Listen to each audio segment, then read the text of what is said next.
You weren't meant to discover this today. Tesla concealed it. Pythagoras encoded it. The 369 frequency. Choose first, then decide. If you're encountering this, the threshold has shifted. There's a different weight in the air as you hear these words. It's not a metaphor. Something within your chest adjusts, as if an invisible tuning fork just struck in another dimension, and your body reacted before your mind. The 369 frequency isn't a concept you study. It's a key that recognizes you. And when it does, it reorganizes your quantum field without seeking your permission. What you're experiencing now, that gentle, unsettling tingle, is the sensation of being in a reality that can't fully grasp what you're living. This wordless certainty signals that the process has already begun. Your presence here isn't happenstance. The algorithm doesn't dictate who sees this. Your destiny does. If Tesla passed away in room 3327 of the New Yorker Hotel, summing those digits yields 3 plus 3 plus 2 plus 7 equals 15, and 1 plus 5 equals 6. His entire life revolved in an amplified way around 3, 6, and 9. He claimed that understanding the magnificence of these numbers would grant you the key to the universe, but he never publicly elucidated the full mechanism. He left scattered clues in his private notebooks. Fragments that only cohere when combined with what Pythagoras taught in his secret Croton school 2,500 years ago. Pythagoras forbade his students from disclosing the knowledge of the tetractys, the mathematical structure of the cosmos, under penalty of death. Why such secrecy? Because they understood that certain numerical patterns are not merely learned, they are activated, and when activated, your reality collapses into a new configuration. The frequency has already selected. Now you permit. Observe your breathing for a moment. Don't alter it. Simply feel the air enter, and before it exits, there's a minimal pause. In that pause, your nervous system recalibrates. The ancients referred to this as underscore, quote, underscore 0, underscore. Today, we know that in that microsecond, your brain waves descend from beta to alpha, and your bioelectrical field becomes receptive. The 369 functions like a quantum tuning fork. It strikes a fundamental frequency in the invisible fabric of reality, and everything vibrating in harmony with that frequency begins to synchronize with you. It's not magic, it's geometry in action. Pythagoras asserted that number is the essence of all things. He wasn't speaking of counting, he was speaking of resonance. What if you were told that abundance isn't attracted, but permitted? Here lies the central paradox. You spend years chasing outcomes, forcing strategies, repeating affirmations to exhaustion, and the more you push, the further what you seek recedes. Why? Because the act of pursuit implies lack. When you pursue, you tell the quantum field, quote 1, and the field responds by providing more experiences of not having. Tesla grasped this when designing his alternating current experiments. He didn't force electricity in one direction. He created the conditions for it to flow in natural cycles. The 369 is the master cycle. 3 propels creation, 6 balances energy, 9 closes the circuit and returns it to the amplified origin. When you align your intention with this master cycle, you cease pushing. And when you stop pushing, the universe stops resisting. This isn't random. If you're hearing this now, your field emitted a signal weeks, perhaps months ago. The future you are constructing sent an echo backward in time, and that echo brought you here. It sounds improbable until you recall that time, according to cutting-edge quantum physics, is not linear. Causes don't always precede effects. Sometimes, the final outcome of a process influences the steps that came before it. This is called retrocausality, and although it discomforts the rational mind, experiments like Senheil's delayed choice have already demonstrated it in the lab. Your future decision to allow abundance is collapsing present probabilities. That's why you feel that gentle pressure in your chest. It's your future self knocking. Now comes the initial action. It's not a technique, it's a symbolic gesture. Place your right hand over your sternum, precisely where you feel that sensation.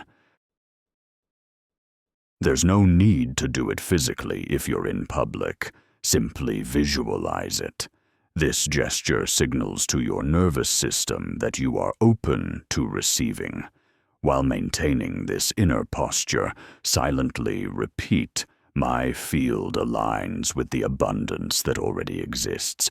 Don't say it as an empty affirmation. Say it as an acknowledgement of a truth your body already perceives. The tuning fork is an exercise in abundance. The quantum tuning fork has just resonated within you. Now, harmonization begins. Comment __, quote _3 __. When you pen these words, you're not pleading, you're proclaiming. And every public declaration fortifies this new frequency. These comments aren't for my benefit. They are for yours. They act as verbal anchors, embedding your energetic field within this nascent reality. If you heed them, they will illuminate a fresh path for you. If it resonates as true, commit it to writing. If doubts arise, write it nonetheless. Doubt merely signifies the mind's attempt to shield you from transformation. Your body, however, already comprehends. Let's revisit Tesla. In 1899, while conducting experiments at his Colorado Springs laboratory, Tesla detected rhythmic signals emanating from space. He was convinced these were messages from extraterrestrial intelligences. Scientists of that era ridiculed him. Decades later, we ascertained they were pulsars, neutron stars broadcasting electromagnetic waves in precise patterns.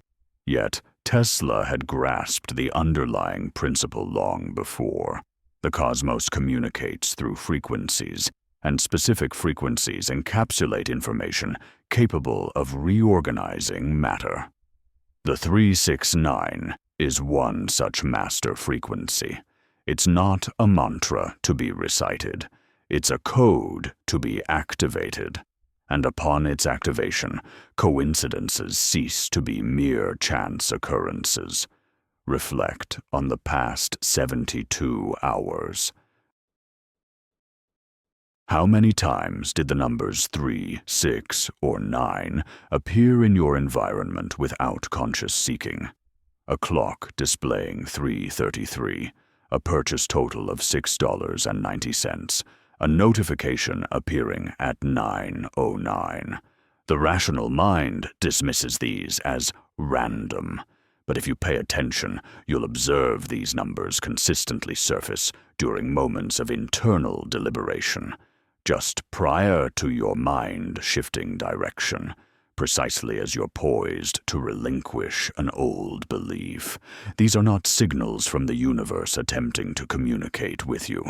They are echoes of your own coherence as you discover yourself. It's not a quantum belief system stabilizing. Your field emits the universal field responds, and matter reconfigures itself to demonstrate you are on the correct trajectory. The frequency has already made its selection. Now you permit it. There's a reason this knowledge remained concealed for centuries. It's not due to danger, but rather its futility for those unprepared. Imagine bestowing the keys to a nuclear reactor upon someone who still believes fire is magic. They cannot utilize them. Worse yet, they might inflict harm upon themselves. The 369 operates similarly. If your mind remains ensnared in narratives of scarcity, struggle, or quote for, activating this frequency will only amplify that narrative. Therefore, the initial step isn't to repeat a number. It's to relinquish the notion of vulnerability and the existing spatial coalition. The mind within your body is entrenched in this interpretation, for if we don't bear significant responsibility in the story, the identity of the seeker persists. You must shed the identity of the seeker to be reborn as the one who allows. And this death is not dramatic. It's a gentle sigh, the moment you surrender to the inevitable and realize the inevitable has always been your highest good. Now, an uncomfortable inquiry. What if the scarcity you encounter isn't an external predicament, but an intrinsic loyalty? What if, at some profound level, you cling to lack because lack defines you, because it provides a narrative to recount, because it preserves your role as a fighter, a survivor, a hero who conquers obstacles? If you release that, who are you? This is the question that stalls most individuals. I cannot deny it. What if the scarcity you experience isn't an external issue, but an internal resistance to embracing abundance, because doing so would compel them to abandon the identity forged around their deficiency? But when you grasp that identity is merely a frequency pattern, a repetitive loop of thoughts and emotions, you can alter it. You don't require years of therapy. You need a decisive choice. Choose the frequency that resonates with whom you aspire to be, not with whom you have been. The quantum tuning fork is vibrating, more intensely now. If you attend, you sense it as a current of energy ascending from the base of your spine to your crown. It's not spiritual in a mystical sense. It's electrical. Your nervous system possesses a polarity. When you align this polarity with the 369 frequency, your body's magnetic field transforms, and as your field shifts, you attract experiences, individuals, and resources that align with your being. When your nervous system possesses a polarity, and you align that polarity with the 369 frequency, your body's magnetic field changes, and as your field changes, you attract experiences, people, and resources that reside within you. When your field changes, you attract experiences. Physicists term this resonant coupling. Ancients referred to it as the law of correspondence. The name is inconsequential. What matters is that it functions, and it functions instantaneously. Here arrives the second revelation. Abundance isn't a future state you attain. It's a present field to which you connect. It has always existed. The universe is incredibly abundant. Observe nature. Countless seeds for every tree, millions of sperm for each egg, billions of stars in every galaxy. Generosity is the universal norm. Scarcity is merely a perceptual illusion stemming from fear.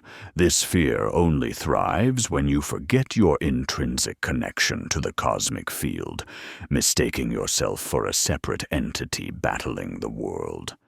Therefore, when you re-engage with this universal expanse, recalling that you are a localized manifestation of the very quantum field that births galaxies, the fundamental question shifts. It's no longer about how you acquire abundance. Rather, it's about how you allow it to flow through you effortlessly. Consider Tesla, who, despite working 18-hour days, never perceived it as a sacrifice. He stated that ideas arrived fully formed, as if downloaded from an external source. He didn't strive to invent. He positioned himself to receive. This marks a crucial distinction. Effort arises from disconnection. Conversely, when you are in harmony with your core frequency, work feels like play. Solutions materialize without compulsion.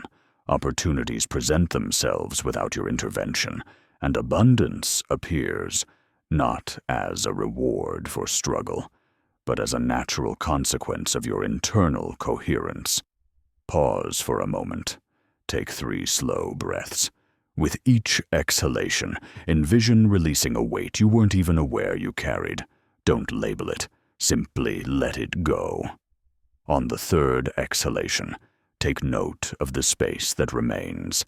This void is your access point, where the 369 concept comes into play, and where your future self awaits with an outstretched hand. All that's required is for you to embrace the invitation. What if I told you that your moment of profound crisis was, in reality, when your quantum field collapsed to reconfigure itself into a superior arrangement? This phenomenon is what complex systems refer to as a phase transition. Before water transforms into steam, it reaches a critical juncture where everything seemingly disintegrates. Molecules agitate, the previous order shatters, and for a fleeting instant, the water dissolves, giving way to chaos. However, this chaos isn't destruction. It's reorganization. From the other side emerges a new, freer, more expansive structure. Your life operates in the same manner. Whenever you feel everything is crumbling, what's truly happening is that your old frequency can no longer sustain your evolving identity. The 369 accelerates this process, not through magic, but because chaos is an efficient mechanism. The ancient Greeks termed this principle kairos, signifying the opportune moment. It's not chronological time, but qualitative time, the precise instant when all conditions converge for a leap forward. This instant isn't planned, it's recognized. You are experiencing a kairos right now. If you weren't, you wouldn't be engaging with this. Your frequency guided you here, because your internal system detected that this is the moment. Not next year, not when greater clarity arrives, but now. The frequency has already chosen. Now, you permit. Nikola Tesla famously said, quote 6, "He never advocated for working harder or for sacrifice. Instead, he spoke of alignment. Alignment happens when you stop fighting the current and begin to flow with it. The 369 isn't something you invent. It's a current you detect, something you surrender to rather than force. And when you do, you realize it was always there, supporting you, waiting for you to stop swimming against it. Now for the ultimate paradox. If the future is already determined, why bother choosing? Here's the twist. The future isn't fixed, but it is skewed. Imagine a river. The water can carve a million paths through the rocks, but all eventually reach the sea. Your free will isn't about choosing your destination. It's about selecting the speed and quality of your journey. You can arrive by battling every rock, or you can drift along with the current, savoring life's passage. You won't get lost. The 369 doesn't eliminate your choices. It clarifies them. It shows you the strongest current, the one leading you to where your highest self has already decided to go. And when you see that current, choosing becomes effortless. It's not resignation. It's alignment. Do you feel something different in your body now? Perhaps a lightness, both in your physical eyes and in your mind's eye. This isn't renunciation. It's alignment. You're not being canonized. You're learning to actually let go of the strong beliefs that have kept you tied to the system. Those nagging thoughts about money, scarcity, or not having enough. They lose their grip, not because you suppress them, but because the new frequency simply has no room for them. It's like tuning a radio. When you change stations, the previous song disappears. You don't silence it. You simply stopped resonating with it. Here comes the moment of decision. You can keep consuming information, chasing the next video, the next book, the next technique, or you can pause here and allow what you've already received to settle. Knowledge alone changes nothing. Application does. And the application of the 369 isn't about doing more. It's about being different. It's about waking up tomorrow and, instead of anxiously checking your bank account, feeling that vibrating, tuning fork in your chest and remembering, quote 7, that inner certainty, that knowing without external evidence is the active frequency. And when you maintain that frequency for more than 3 consecutive days, your reality begins to reflect it. Not because the universe gives you the information you need, but because your perception shifts, and with it, your decisions, and with your decisions, your results. Pythagoras taught that the number 9 signifies completion and return. Every cycle that reaches 9 loops back to 1, but on a higher level. This is why Tesla was obsessed with 9. He knew it was the portal for simultaneous closure and opening. Each time you complete a cycle of 9 and it returns to 1, you don't go back to the exact same point. You return to the same pattern, but with more information, more resources, more consciousness. Abundance operates in spirals of 9.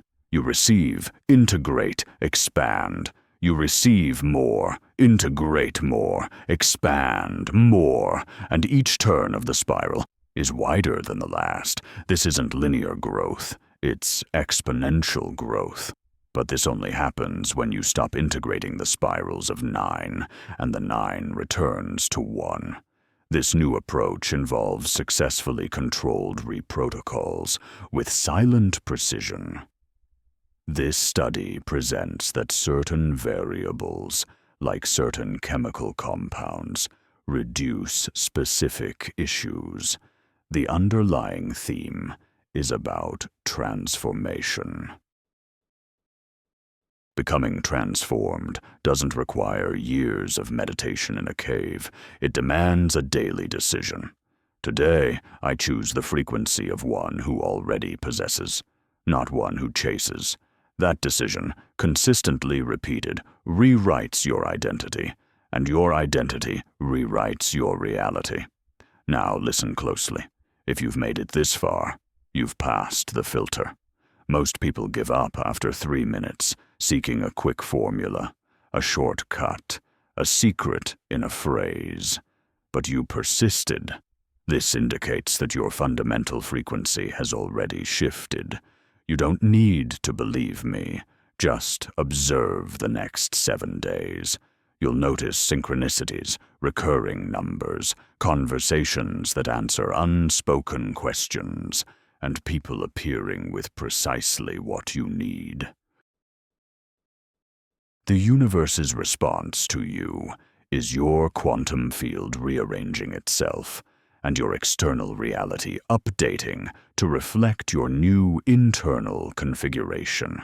The question isn't whether it works. The question is, are you willing to maintain the frequency when the old reality hasn't yet collapsed? Because there is always a gap.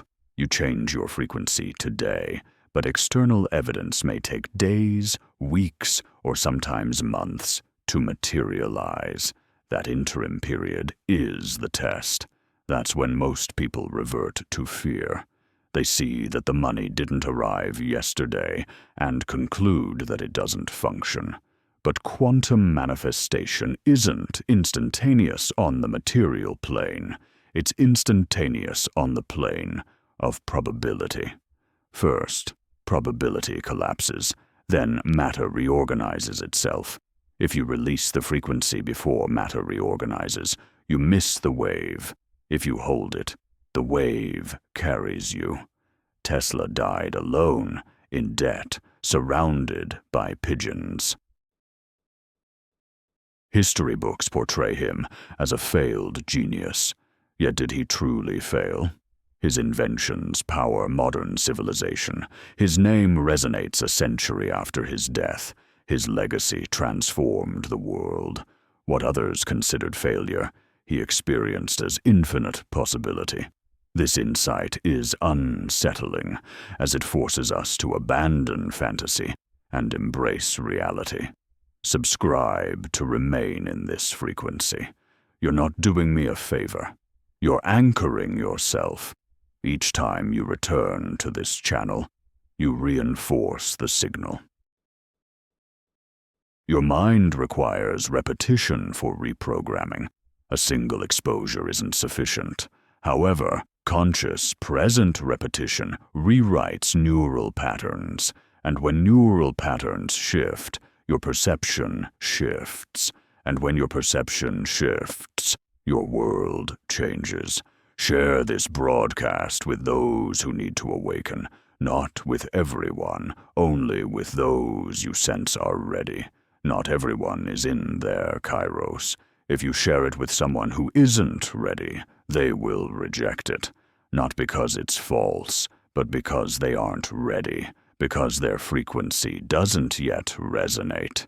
But you'll know who is ready. You'll feel it. And when you share it with that person, you'll be completing a cycle. What you receive, you pass on. That's the law of 9. What you hoard stagnates. What you share multiplies. Now for the conclusion. You feel the quantum tuning fork vibrating in your chest with greater clarity than when you began. This vibration isn't imagination. It's cellular reorganization. Your body is processing a frequency your mind hasn't fully grasped yet, and that's perfectly fine. You don't need to comprehend it. You just need to allow it. The frequency has already chosen. Now you permit. The intriguing aspect is that when you make decisions from that inner stillness, from that quiet certainty that your field is already aligned, it seems as if the future has already decided for you. Not because you lose your free will, but because you finally align with what was always meant for you. You stop struggling, you stop forcing, and in that moment of surrender, everything flows. Doors open, opportunities emerge, money arrives, but you no longer pursue it. You simply receive it, just as you receive air when you inhale, effortlessly, without doubt, because now you understand that abundance isn't something you acquire, it's something you allow. From this moment onward, you don't chase, you allow. That statement isn't poetry, it's quantum instruction. Whenever you feel the urge to force a result, repeat it. Whenever fear whispers that it's not enough, repeat it. Whenever you see the numbers 3, 6, or 9, repeat it. And observe how the world brings you more happiness, and observe how your reality rearranges itself around this new truth. When this broadcast concludes, the frequency doesn't turn off. It remains with you, etched in your field, active in your cells, and every time you choose to recall it, every time you choose to uphold it, the tuning fork resonates again. Share this with whoever needs it. Not because I ask, but because the field expands when you share it, and you are a part of that field. Your abundance is my abundance. My frequency is your frequency. This doesn't end here. It's just beginning.